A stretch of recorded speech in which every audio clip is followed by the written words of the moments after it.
साडा हक साडा हक साडा हक हमसे रोटी मजदूर से रोटी मजदूर से रोटी साडा हक साडा हक साडा हक मजदूर से रोटी जुल्म के ये ज़ाब्ते हम नहीं मानते जुल्म के ये ज़ाब्ते हम नहीं मानते जीना होगा मरना होगा खोल दो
मजदूर और ताजर नुमाइंदों भाई थोड़ा इधर अपने हकूक़ की खातिर जिंदाबाद।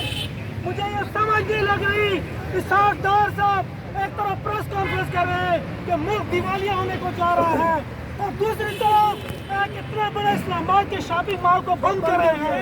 इनकी स्ट्रेटजी मुझे समझ नहीं आ रही।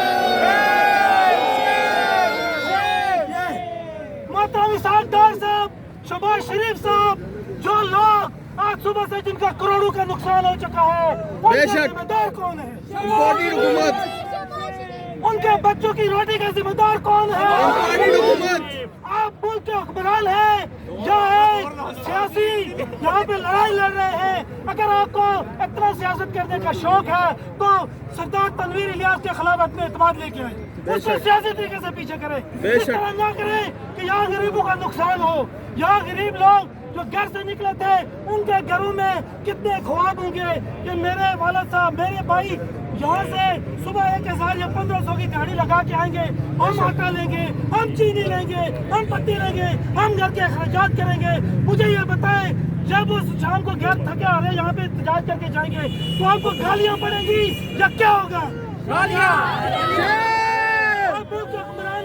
अब उन हुक्मरानों से सबक सीखें कि जिन्होंने कहा था कि दरियाए दजला के किनारे अगर एक कुत्ता भी भूखा सोएगा तो उसका जिम्मेदार तुम्हारे से होगा। आपको शर्म और हया नहीं आती?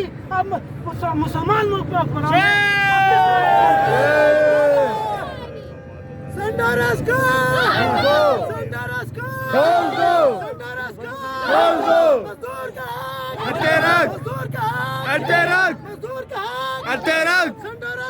खोल दो।